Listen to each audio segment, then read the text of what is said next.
Почитувани гледачи, добар ден. Ве поздравувам и во ова ново издание на емисијата Ваш термин и се надевам дека и денес ќе го задржиме вашето внимание со сите оние информации кои што ќе ги доставиме до вас. Денеска на почеток малку ќе проговориме за тоа колку е важна физичката активност за целокупното наше здравје. Значи, практикувањето на вежбањето, посетувањето на фитнес центрите, значи зашто се тоа може да ни користи. Може би и ќе кажеме збор два и за тоа за кои проблеми со здравјето, какви вежби треба да се користат, а за таа цел веќе со мене во студиото е Сања Николовска, која што ни доаѓа од Fit One центарот.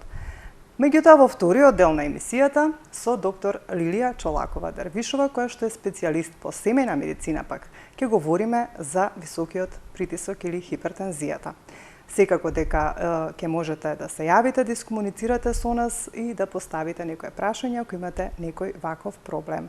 Меѓутоа, најпрво да започнеме со она за кое што го кажав, за физичката активност и еве тука ќе ја поздравам и Сања. Сања, добар ден и добри дојде во Ваш термин. Добар ден. Така. Ви благодарам што истовремено вие сте поддржувачи на оваа емисија и покровители, значи ми овозможувате и мене да се грижам за моето здравје, нели, да практикувам физичка активност во вашиот фитнес центар Fit One. И еве денеска ве повикав на почеток првин да ни кажете зошто е важна физичката активност да се практикува. Така, физичката активност пред се е многу битна за нашето здравје, како што кажавте вие на почетокот. Има многу придобивки. Така. Да не ги напоменувам само посебно нели активности, дали е зумба, дали пилатес, йога или аеробик. Значи секој од нив си носи своји придобивки. Исто така е многу важно тоа да се применува долготрајно, да не биде само сега почнуваат и летни одмори и да биде само пред почетокот на нив еден месец, затоа што така ќе нема некаков резултат, нели, ќе се одржува и да речеме некаков начин на исхрана, да се припази да се намалат килограми, меѓутоа тие ќе се вратат побрзо, за разлика доколку ние практикуваме физичка активност многу често во текот на целата година и за време на летен и зимен период, и си ја пазиме, нели, исхраната, на тоа што внесуваме и како се храниме. Значи, колку е доволно во текот на една недела и колку временски период да се практикува физичка активност, еве конкретно за она што вие го нудите во Fit One? Така, нашата мисија во Fit One не е само да им понудиме на луѓето, нели, за да ослабат, да си намалат килограмите. Тоа е една од придобивката, меѓутоа ние се трудиме да го променат начинот на живот комплетно, значи да се смени. Како што кажав и претходно, не е се само нели во начинот на исхрана, затоа што тие две работи и вежбањето се поврзани. Вежбањето без правилна исхрана нема таков ефект, како и обратно. Исхраната без вежбање не може да го долови тој. Значи и едното и другото треба во комплет. И другото, да. Придобивки секако има многу, а на секој му е потребно барем минимум 30 минути физичка активност во текот на денот.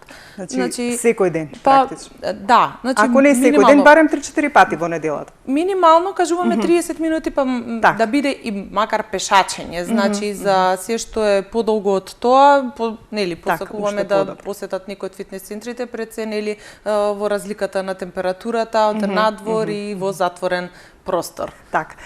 Епе во вашиот фит центар, значи доаѓаат, како да кажам, го посетуваат од различни возрасти, по-конкретно и од женскиот пол, нели, ние оние кои што ги вежбаме сите овие вежби како што се, нели, аеробикот, зумбата, степ аеробик, пилатесот. Дали некогаш кога ќе дојде еве некоја можеби повозрасна личност, кажува дека има одреден проблем со здравјето, па ве прашува што смее да вежба, кои од вежбите вие што ги нудите се добри за тоа. Така, секако има, значи, препораки од самите доктори каде што кажуваат да вие треба да почнете да практикувате йога или пилатес. Меѓутоа, значи, тука може да ги вклучиме и спортистите, тие што се веќе да речем некако спремни, па пак може да се и треба да се појават во фитнес центрите за да се зголемат и нивната физичка спремност, кондициона спремност и издржливост. Така. Сега да кажам, значи конкретно ете за пилатесот и јогата, повеќе делуваат за правилно држење на телото и за сите оние што имаат проблеми некаков со грбот. Значи со дегенеративни промени некои, така? Да, додека пак аеробикот и зумбата се сепак фитнес програми каде што се вклучени со кардио. Значи кардио вежби, каде што значи секој што сака да го зголеми својот да речам вежбањето да може да му биде поиздржливо, планинарење, да не се изморува, пливање, има повеќе да има повеќе кондициона спремност, значи да се посетуваат зумба, аеробик и такви да речам кардио вежбања. Така, значи кардио вежбите се повеќе за да имаме ние кондиција, ако сакаме да пешачиме повеќе или да одиме да планинариме. Кога станува збор за јогата, ме интересира да кажеме збор 2, бидејќи една специфична дисциплина на вежбање, зашто се таа користи? Може ли да се употребува за некој проблем? Да речеме, еве сега во денешнава емисија ќе говориме за висок притисок или хипертензија. Се препорачува ли јогата за висок притисок или пак можеби за некој друг здравствен проблем? Да, значи се препорачува јогата точно и за тоа што ќе биде подоцна тема на разговор во оваа емисија за намалување на крвниот притисок, како и за како што спомнав претходно за правилно држење на телото, за сите тие што имаат проблеми, за намалување на стресот, го подобрува спиењето, значи ја зголемува флексибилноста, исто така се зголемува издржливоста, се зголемува дури да речам силата на мускулите, така што има многу придобивки за јогата, би сакала во некој од наредните емисии да дојдеме малце подетално да се кажува за јогата, зашто е малце поширока тема и поспецифична, каде што може да се долови што е тоа што се се придобивките од самата јога, сепак за умствено и духовно прочистување на телото, за сето тоа да се практикува, дали после работа или во текот на денот, секој треба да си одвои време за себе и да се припушти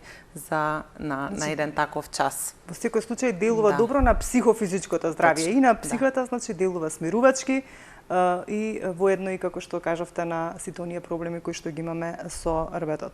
Веќе некако почнува летната сезона, па сите се прашуваат дали е добро и колку е добро во летон или со оглед на тоа на високите температури да се вежба, дали има некои измени во однос на зимска и летна програма во вашиот центар? Добро, нашиот центар е сепак добар климатизиран, вентилиран, значи ги поседува сите услови за да не влие во квалитетот на вежбањето. Така. Значи како што почнуваме вежбањето да биде со загревање, да имаме главен дел, односно да се зголемува интензитетот на вежбите и со тоа повеќе да се испотиме, така и на крајот часот значи имаме вежби со кои што се смируваме и го смируваме телото, за да можеме после тоа да да речам пресоблечеме, шираме, па да излеземе надвор, сега дали ќе биде ладно или не, нашето тело веќе ќе биде смирено. Значи, веќе сме го искористиле оној дел на ефект од вежбањето, сме ги направиле сите вежби правилно, па после тоа можеме смирени да излеземе надвор. Така што временските температури, доколку се вежба надвор на отворено, има големо влијание и не се препорачува на високи температури, тогаш треба да се намали интензитетот на вежбањето, па дури и трчањето, додека пак во затворени климатизирани сепак е многу битно да има правилно загревање и правилно ладење.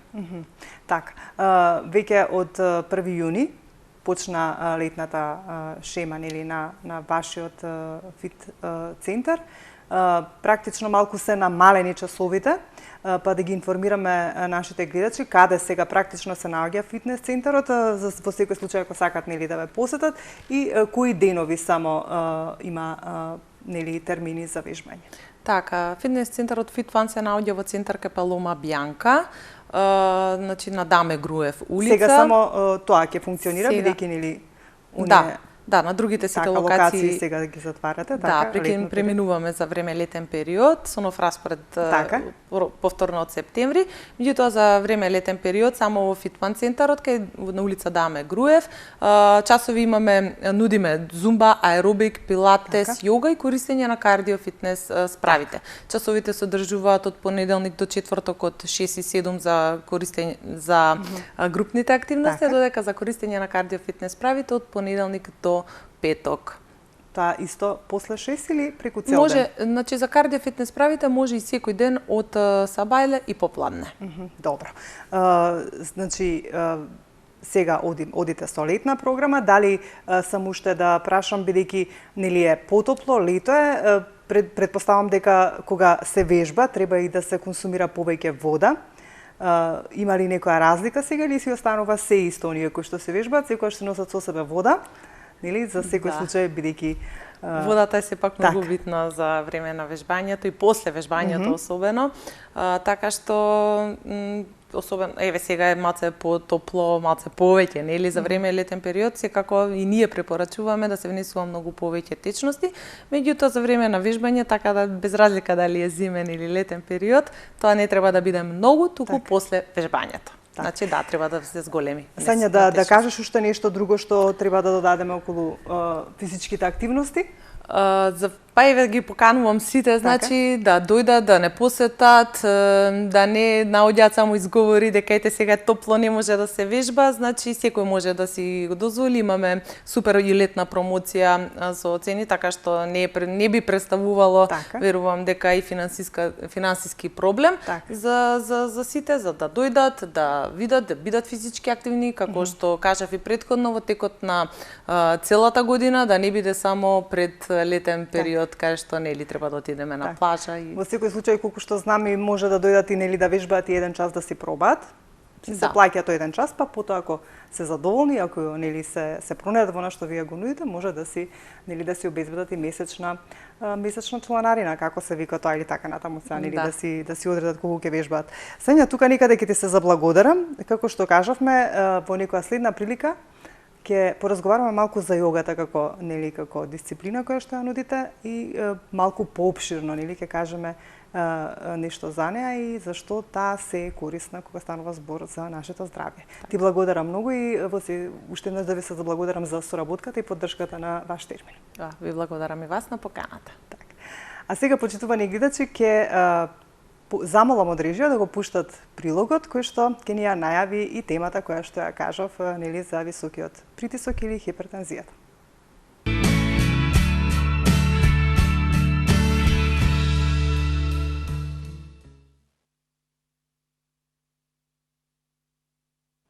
Хипертензија или висок крвен притисок е хронична медицинска состојба во која крвниот притисок во артериите е покачен.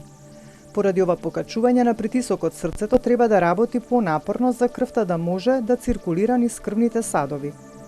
Крвниот притисок има две вредности – систолен и диастолен притисок, кои зависат од тоа дали срцето е контрахирано или релаксирано. Нормален крвен притисок во мирување е од 100 до 140 кај систоличниот и 60 до 90 кај диастоличниот притисок. Постои присуство на висок крвен притисок, доколку притисокот е постојано 140 со 90 или повеќе. Хипертензијата е класифицирана како примарна хипертензија или секундарна хипертензија. Околу 90 до 95 од случаите се категоризирани како примарна хипертензија, што значи висок крвен притисок без очигледна медицинска причина. Други состојби кои влијаат на бубрезите, артериите, срцето или ендокриниот систем се причина за останатите 5 до 10 од случаите или секундарна хипертензија. Хипертензијата е главен ризичен фактор за мозочен удар, миокардијален инфаркт, срцев удар, срцева слабост, аневризма на артериите, периферна артериска болест и е причина за хронична бубрежна болест. Дури и умерено зголемување на артерискиот крвен притисок се поврзува со скратен животен век. Промени во исхраната и начинот на живот можат да ја подобрат контролата на крвниот притисок и да го намалат ризикот од поврзани здравствени компликации. Но за луѓе кај кои промените во начинот на живот се неефикасни или недоволни, потребен е медикаментозен третман. Кај лицата на возраст од 18 години или постари, хипертензијата се дефинира како систолен или диастолен притисок кој постојано е повисок од прифатената нормална вредност 139 со 89. доколку вредностите се добиени од 24-часовен или амбулаторен мониторинг, прагот се снижува.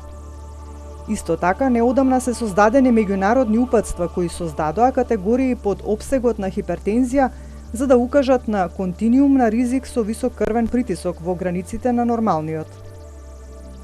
Ретко кога хипертензијата покажува какви било симптоми и обично се идентификува преку скрининг или кога се бара грижа за неповрзан здравствен проблем. Некои луѓе со висок крвен притисок се жалат од главоболка, особено во задниот дел на главата и наутро, како и зашеметеност, вртоглавица, звонење или зуење во ушите, пореметен вид или несвестица. Хипертензијата е најважниот фактор на ризик за предвремена смрт ширум светот, што може да се спречи. Таа го зголемува ризикот од исхемична срцева болест, мозочни удари, периферна васкуларна болест и други кардиоваскуларни болести. Хипертензијата е фактор на ризик и за намалена когнитивна функција, деменција и хронична бубрежна болест. Високиот крвен притисок се диагностицира кога пациентот има постојано висок притисок. Традиционално, диагнозата бара 3 посебни свигоманометарски мерења во интервал од по 1 месец. Бројот на луѓе кои што имаат хипертензија, а не се ни свесни за тоа, е прилично голем. Потребни се мерки за целата популација, за да се намалат последиците од високиот крвен притисок и да се минимизира потребата од лекови против хипертензија. Пред воведување терапија со лекови се препорачува промена на животниот стил за да се намали крвниот притисок. Ефикасната промена на животниот стил може да го намали крвниот притисок колку и некој лек против хипертензија. Со комбинацијата на повеќе промени на животниот стил може да се постигнат уште подобри резултати. Светската здравствена организација призна дека хипертензијата или високиот крвен притисок е главна причина за кардиоваскуларната смртност.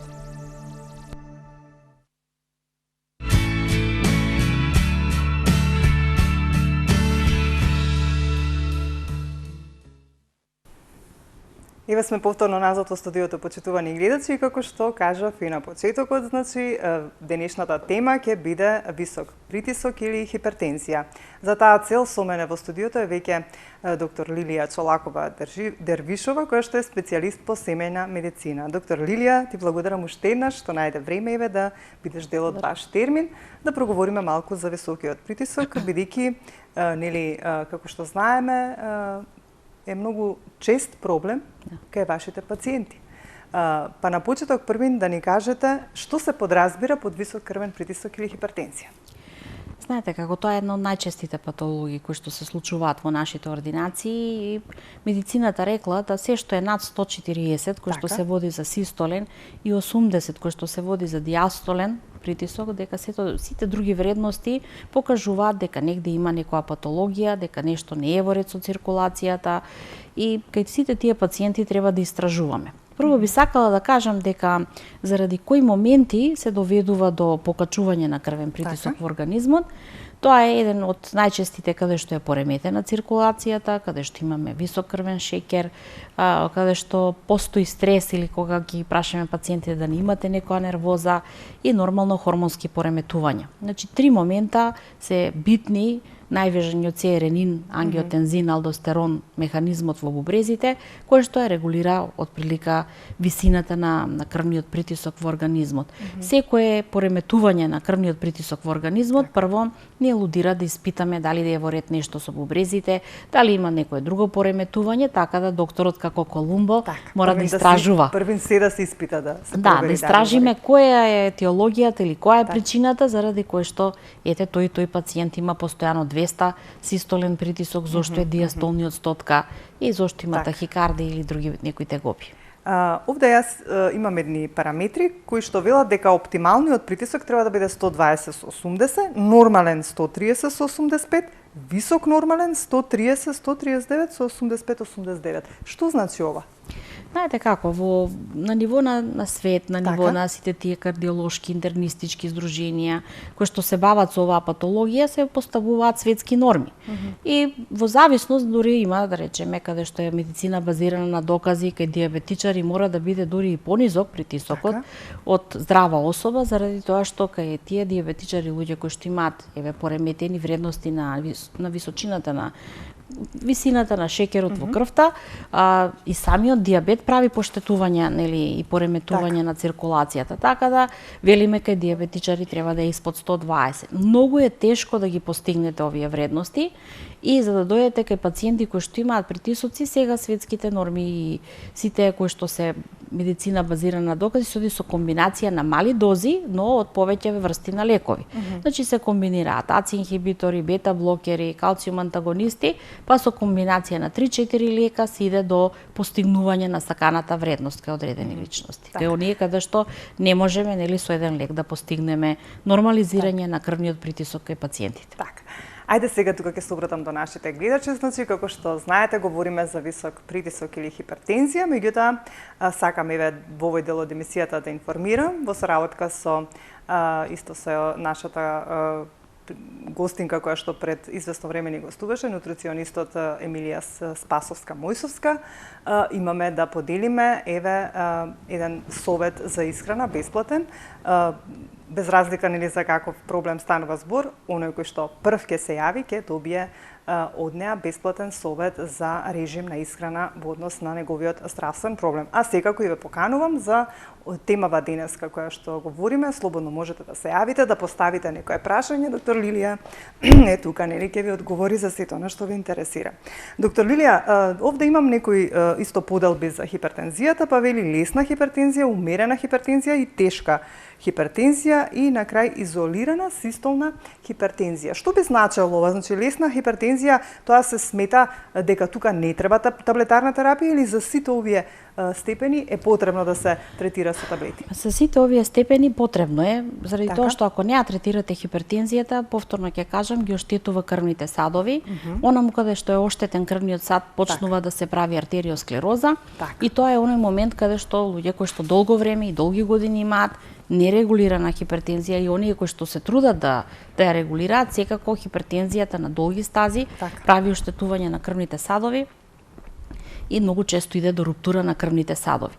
Во зависност дали е хипертензијата комбинација на повеќе, нели, причини или етиологии, тој што го лекува и тој што го третира моментот или таа патологија, ќе дава одветна соодветна терапија. Во зависност на овие моменти, повторно ќе кажам да секогаш се почнува со АЦ инхибитор, се почнува со полесни, значи пониско ниво на лекови, не се оди веднаш со многу јака терапија или со диуретици или со било што, кои што би можеле да ни пореметат и други параметри во човековиот организам. Заради тоа што вие ако постојано на некој му давате диуретици, тој има висок притисок, во тој случај ќе направите оштетување или ќе дојде до концентрација на шекерот, на уричната киселина, па ќе дојдеме до една состојба каде што може гиг да се појави, каде што може да дојде до покачување на шекерот, пореметување на натриумот, на калиумот.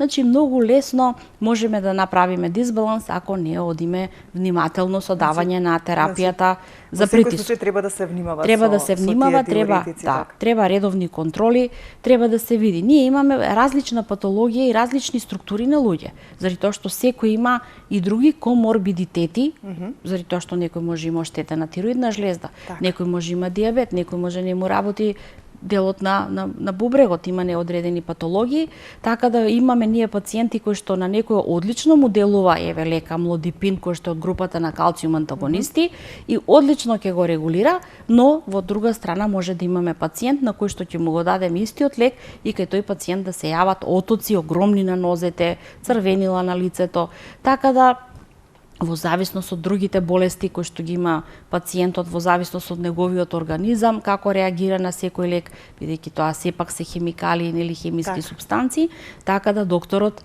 секогаш кога прави промена на терапија од еден на друг лек, многу почесто мора да го закажува пациентот, мора да му ги наговести негативните моменти кои што можат да се јават од промената на одреден лек и да му кажеме кога даваме, ако ви дадеме од групата на АЦИ инхибитори, кај што се налаприли, скоприли, може да кашлате. Значи прават сува кашлица. Или ќе дое пациент ке рече кашлам, дали ми е од лековите или сум настинат. Значи сето тоа, затоа е потребно матичниот доктор да има доволно време да разговара со пациентот, кога се дава одредена терапија, да му се соопшти овој лек делува така и така, кога одредени луѓе се јавуваат овие негативни моменти. Внимавајте, веднаш јавете се, алармирајте да дојдете да промени и затоа многу често ги повикуваме кога даваме одредена терапија на 2-3 дена да дојдат да кажат како се чувствуваат, да измериме наново тензија, да видиме дали реагира. Кога правиме промена на лек, вие не можете да очекувате со еден ден да видите како му реагираат тие рецептори, бидејќи човековиот организам е полн со барорецептори, кои што мерат каква е тензијата или и како ќе реагираат сите тие рецептори на одредени лекови и заради тоа сметам дека кога се прават било какви промени, почести средби треба измеѓу матичниот доктор, измеѓу специјалистот, зависно на кое ниво треба да биде третирана хипертензија. Така. Доктор Лилија, има ли разлика за причините на појавата на примарната и на секундарната хипертензија? Знаете како, многу пати во медицината не можете да откриете кој е на вистинскиот причинител за одредена патологија и во тој случај велиме есенцијална е. Значи не може да се открие етиологијата, вистинската причина, човекот не јаде, не внесува сол, добро движи, физички активен, но има одредени личности кои што имаат постојано висока тензија, вие да им дајате да им промените терапија и различни групи да направите и едноставно имаме луѓе кои што не имаат стресови под притисок се или било како.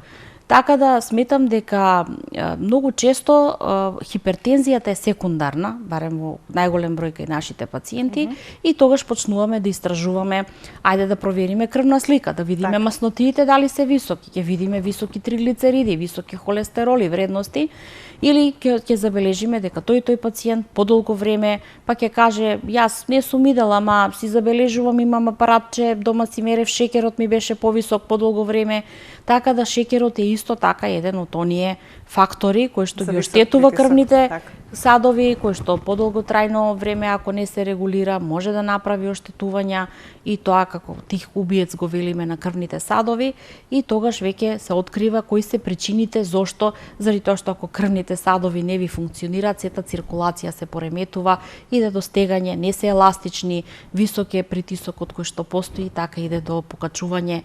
Исто така и стресот е еден од факторите кои што сите знаеме дека некако темпото на живот ни е многу стресно на сите.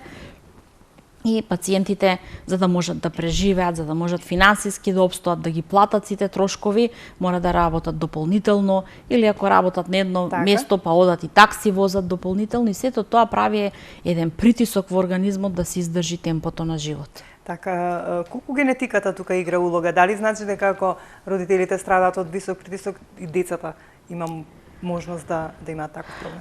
Знаете како, генетиката е нешто кое што многу не можеме да влијаеме и велиме медицината и луѓето кои што се занимавале со наука пред нас кажуваат ако родителот има оштетена тироидна жлезда, секогаш да очекуваме дека во најголем процент и кај наследниците ќе се јави дијабет ако си го носиме генот на каде што може панкреасот да не функционира како што треба или некои рецептори за инсулин, многу често се носи, но секогаш потребен е одреден стрес момент каде што ќе се изактивира или ќе се манифестира таа ситуација, така да сметам повторно ќе кажам ние може си ги носиме гените за многу болести.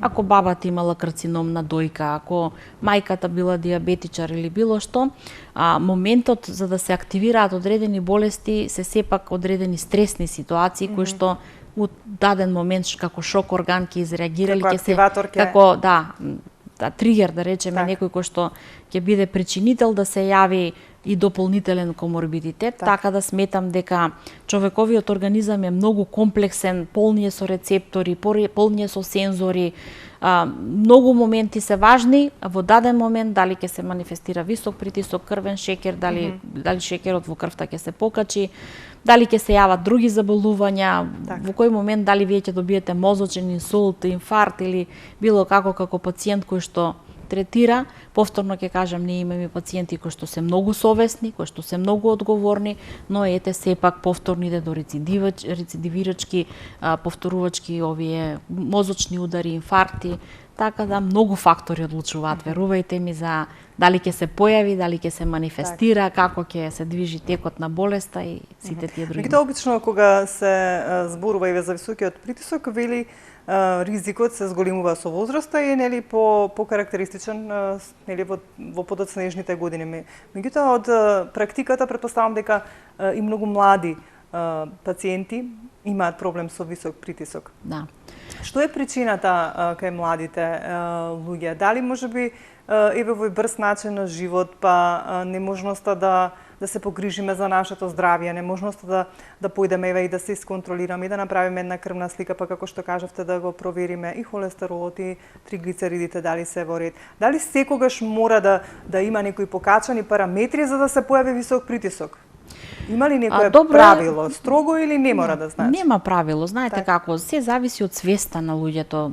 Добро еднаш годишно човек да провери крвна слика, не е лошо.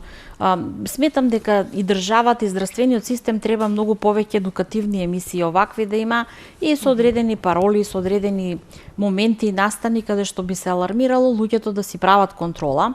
Матичните доктори прават превентивни прегледи и ги проверуваат овие крвни слики. Значи им даваме на 2 години. Имаме пациенти кои што на 3 месеци си проверуваат, си прават свој, повозрастните ми се чини дека повеќе се свесни, да, значи поголемиот дел можам да кажам со активностите измеѓу во изминатите години со фондот, со матичните доктори имавме во самите договори ставено да се прават превентивни прегледи, чисто да ја подигнеме свеста на нашето население и да се грижиме, но имаме пациенти кои што едноставно повеќе сакаат 2-3 чашки ракија да се напијат, па да го прескокнат лекот и не сакаат да се откажат од моменти на задоволство само во повторно ќе речам до свеста е. Имаме пациенти кои што пушат по 2 кутии на ден, свесно уништувајќи си го своето здравје. Едноставно не можете да ги откажете. Но имаме и пациенти кои што ги откажале, еве, како навика пушењето цигари, и јас сум лично среќна на тој ден кога ќе дојде ќе рече вие ме убедивте повеќе да не пушам. Така да, повеќе фактори се важни за сите овие проблеми, сите овие тематики, но повторно ќе речам, мора да се дискутира и да се подига свеста кај нашето население, да си прават контроли, да подискутираат, да променат начин на живење. Имаме пациенти кои што многу сол внесуваат, имаме пациенти кои што неколку пива сакаат секој ден да испијат. Тоа се вино исто кој што го покачува притисокот. Но она кое што најмногу ме загрижува, што ние во моментов имаме генерација која што е неактивна физички и тоа е во енормни граници негативни. Имаме популација која што цел ден седи пред компјутер, цел ден е пред таблет, цел ден е пред мобилен, не се движат, асоцијални се, немаат желба за физичка активност, додека нашите генерации ние бивме среќни ако изгубиме час и дека ќе одиме на физичко, мора некако повеќе и самото школство и Министерството за здравство да апелираат и од тука од мали нози да се ствара, значи повеќе да се обрне внимание и од мали децата да вежбаат, да бидат активни, денеска да има една активност, сутре да има друга активност, да има различни секции, да се вежба, да биде задолжителна физичката активност, во нешто да се членува. Јас сметам дека можеби секој ден треба да има да има време. Јас повторно ќе кажам, мислам дека и 8 часовно работно време, во тоа 8 еден да има барем негде некој да може да повежба барем пола час. Мора да се направи намалување. Еве слушаме веќе дека одредени земји намалуваат работно време 6 часа, за да има родителот време да посвети и децата да ги изнесе и да ги стави и сами од себе да си посвети и така сите заеднички да си го продолжиме животот. Со физичка активност, со движење, да имате време во парк да прошетате, да биде тоа во некое нормално време, да не биде во темници. Така да сметам дека мора малку државата да превземе кампања за здрав живот, почнувајќи од училишните клуби, почнувајќи во промена на начинот на часеви. Не сме физичка настава да се избегува, дури сметам дека и војската треба да се врати како задолжителна, заради тоа што сметам дека тоа е многу битен момент каде што работните акции кои што постоја и кои што младината месец дена оди копа, пошумува, физички активна, трчка на сабајле, обавезно физкултура. Не сме, некако многу генерации се испуштија во една апатија, повторно ќе речам, ние сме една транзициона генерација, која што успеавме да фатиме, кој што живеевме во еден систем, а додека во овој систем во транзиција некои други вредности дојдоа на пиедестал, за кои што сметам дека се сосема погрешни и нема ништо поголемо богатство тоа да сте здрав. Денеска да пропешачите, да повежбате и тоа да ви представува задоволство, не терет. Така. Сметате дека заради сите тие работи што ни се случија, еве, кога говориме за транзицијата, па и до целата оваа глобализација и на модерната технологија, дека со сето тоа се зголемија ризиците за појава на сите проблеми со здравјето? Па да, значи гледајте, децата, ако родителот цел ден работи, патува за Скопје. Значи тоа е прво време во кое што не работите, али патувате. Цел ден, родителите се по цел ден одсутни.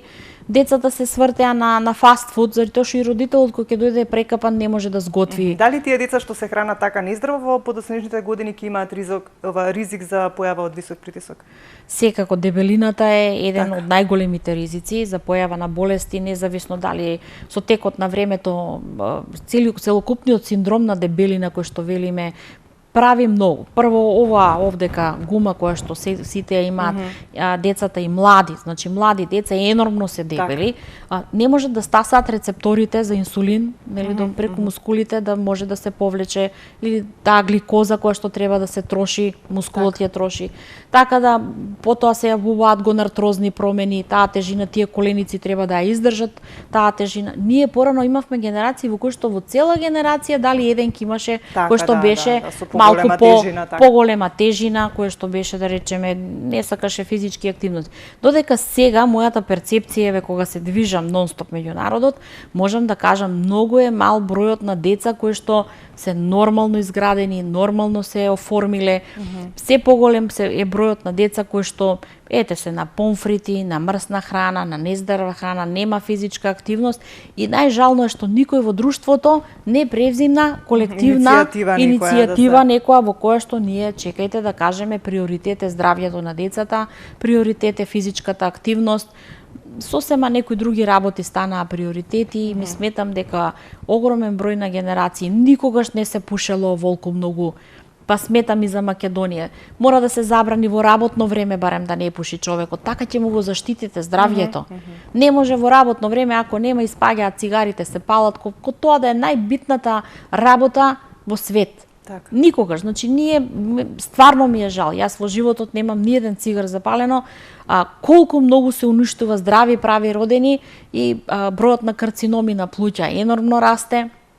200 токсични супстанции има во никотинот и сметам дека барем во работно време, еве работодавачите да се каже, нема пушење во работно време, ако имате пола сат, изедете едно јаболко, отидете повежбајте, нека направат нешто за здравјето на луѓето, или бари тајчи чуен вежбаат во Кина.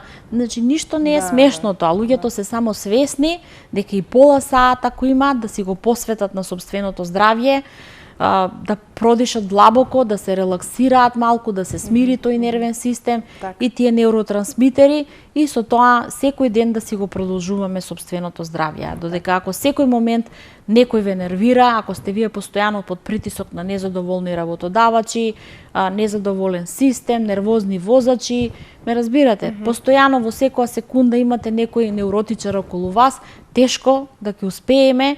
И колку да сакате вие да се трудите да сте стабилен психички, многу е тешко да одржите таа рамнотежа или тој баланс во организмот, една хомеостаза. Ајде сега да спомнеме збор 2 за симптомите на покачен крвен притисок. Често пати нели симптомите се можеби слични, па се преклопуваат со некои други состојби. Ајде вака да потенцираме што практично треба да се почувствува за да ни посочи дека имаме проблем со високиот притисок. Бидејќи е со циркулацијата поврзано, многу често пациентите ќе речат, имам чувство како да ме бутка некој, немам рамнотежа, значи ми се врти свес, ми се повраќа, значи многу симптоми од други болести, пациентот иде и ви ги соопштува како на матичен, не ми е добро, ме стега во градите, ми трне лева рака, ми се стемнува од време на време, значи независно дали е висок или низок, притисокот многу често на очите удира, заради тоа што тука имате толку ситни крвни садови и ќе кажат на моменти гледам добро, на моменти не гледам, значи како му варира него притисокот, така он има проблеми, вика на моменти гледам, али на моменти сметам дека не можам да функционирам како што треба. Така да симптомите се најразлични, некогаш ги стега од позади, некогаш јака пулсирачка болка чувствуваат, некогаш и не чувствуваат ништо, али вели нешто ми е лошо, провериме, заради тоа што ви имате пациенти кои што знаат интроспекција да направат и да кажат што чувствуваат во моментот, а имате пациенти кои што не се доволно речовити, им фали нели одреден збор на и вокабулар за да може да опишат или толку знаат едноставно велат нешто не ми е добро, провери ме па види ти што ми е. И така, чувствата значи може да бидат најразлични и нормално секогаш прво се пристапува од едно обично мерење на притисок во амбуланта, вие можете да видите кога ќе слушнете колку му е систолниот, колку е диастолниот, дали е ритамот добар на работење на срцето, пулсот можете со еден пулсоксиметар да проверите, сатурацијата на кислород, кој што е една секундна проверка нели во амбулантите, секој матичен доктор кој што се грижи за своите пациенти, нормално го интересира здравјето на тој пациент и се труди максимум да даде за да може да му се помогне во дадениот момент. Значи гледаме зошто е тоа така, зошто му се врти, ќе кажеме да, нели, па да се проверат каротиди, ако има вртоглавица, дали е циркулацијата од аорта до мозочните стебла, дали може да биде добро или не, или има одредено запушување или наслаги на масноти кои што прават редукција на протокот од крвните садови од аортата до мозокот. Така. Меѓутоа, не значи дека ако еднаш имаме покачен притисок, дека ние страдаме од висок притисок.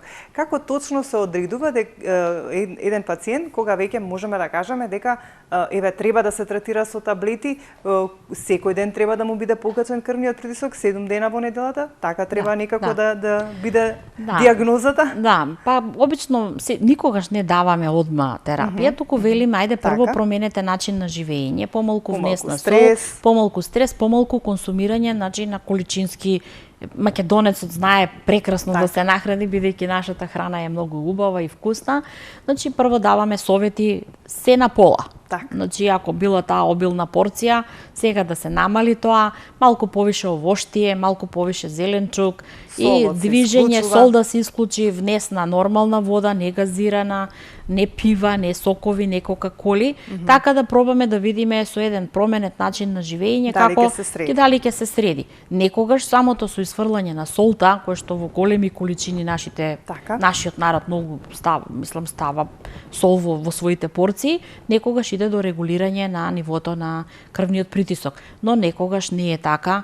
Па пробаме да видиме дали има и некој стрес, вие мора да имате време да го подраспрашате, бидејќи секој пациент не се отвара на едно идење.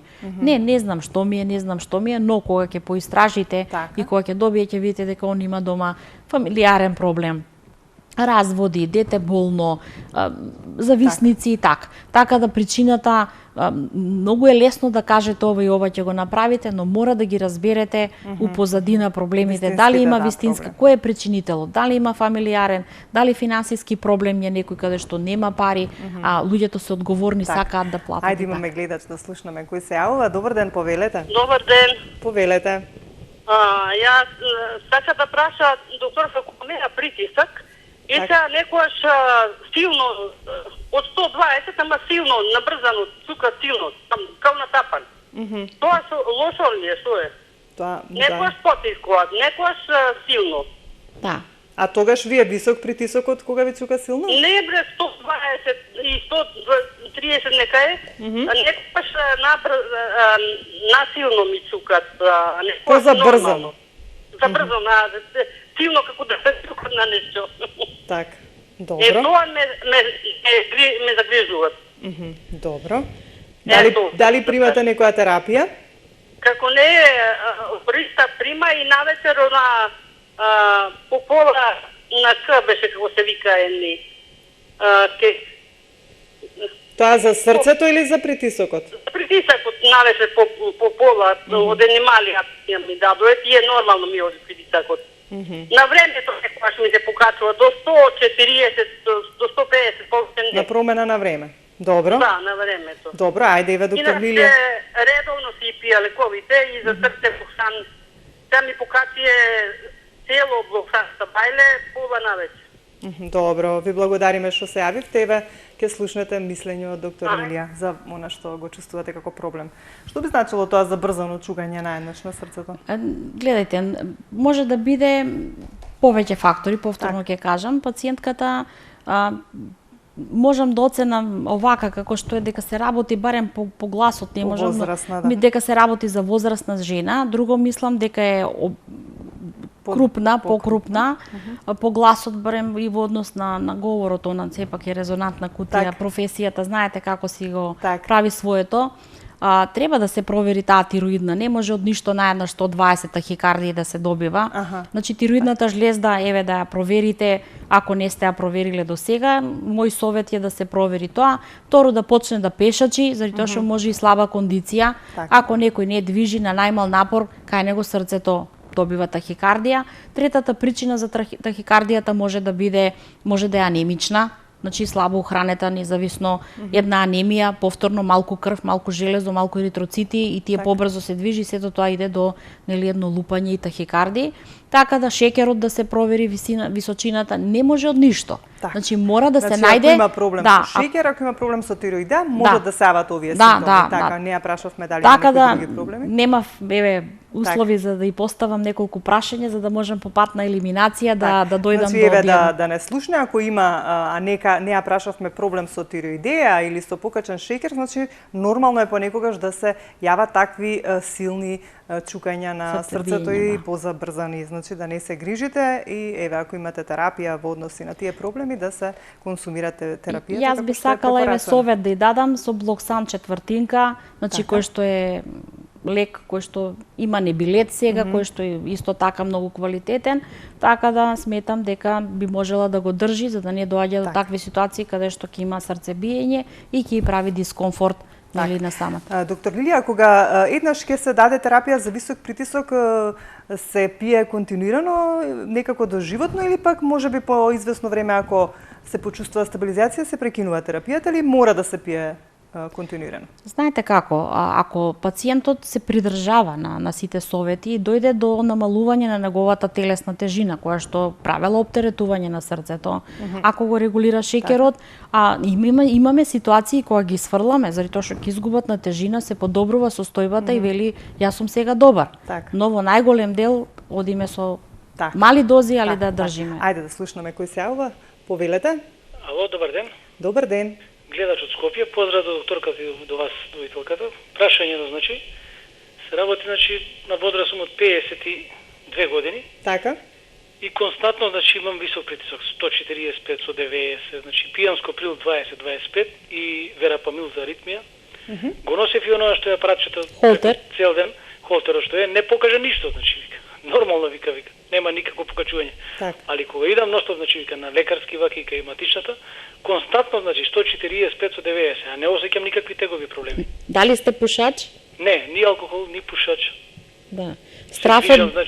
Страфот бел мантил да не има, имаме пациенти кога идат во амбуланта, кога ќе видат доктор, значи секогаш добива... Па сега, де би требало секој пат на идење, значи, да покаже така, значи.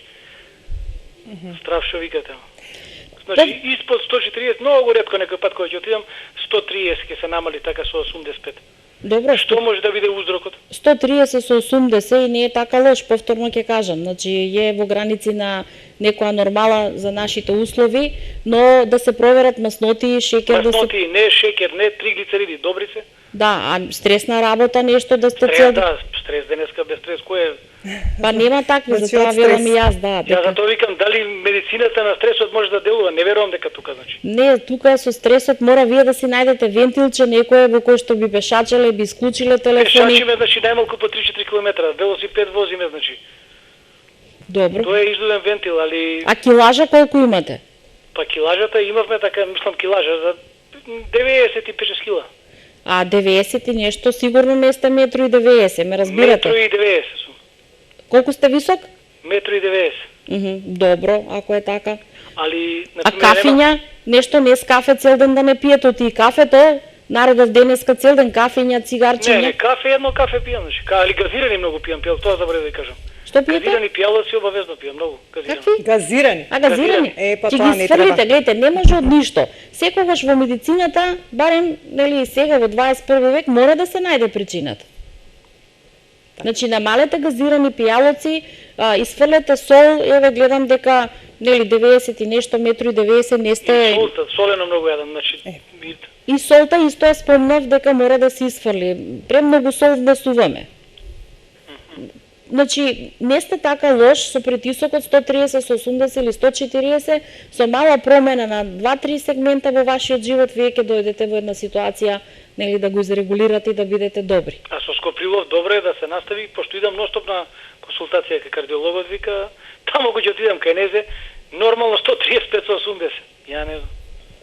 Гледате, сепак ќе кажам над 50 години сте, така како што сватив, и сметам дека овие години се веќе кога треба навреме да превземеме терапија, еве, добро е што сте свесен, се консултирате се, си правите контроли, продолжете си со пиење на лекот, продолжете со пешачење, 3 километри, движење, кафење да нема, газирани сокови, се што е вештачко исфрлете. И сол. Добро, благодарам. Еве, може ли да останете малку на линија? Може. Вака, бидејќи јас еве заборавив за претходната гледачка, во соработка со нутриционистката наша, која што нели соработуваме нели со неа, не гостува овде, таа има нели желба да подели еден бесплатен совет за исхраната, па дали сте заинтересирани да го искористите овој бесплатен совет, да ви направи нели начин на исхрана со кој што би се хранеле? Па може, не е проблем. Добро, тогаш утре јавете се околу пладне во нашата телевизија на истиот овој број. Јас ќе бидам овде, ќе ви го дадам контактот и нели да се слушнете со Емилија и да се договорите. Добро, Ви благодарам уште еднаш. Доктор Лилија, тука сме некаде веќе при крајот. Кажавме дека првин се, ако веќе се не може да се со храна да се регулира, тогаш веќе одиме со таблетарна терапија. Прашав дали треба постојано да се прима терапијата веќе кога се има проблем со висок крвен притисок. Да. Така? Тоа е едно од да правилата, не е добро да се прекинува, така? заради тоа што тоа е исто момент како на топче под вода, кога се трудите вие да го притиснете, и ако ја тргнете раката, топчето излегува на површина. Така е и со терапијата за притисок, значи ако вие давате бета блокер, давате калциум антагонист, давате аци инхибитор, значи правите комбинации, мора внимателно да се исфрлаат или некој ако рече сега ќе прекинам. Не можете да прекинете заради тоа што може таков скок да направи притисокот, да дојде до руптура на крвен сад, да се случат нели несакани состојби како што се мозочни и исхемични моменти.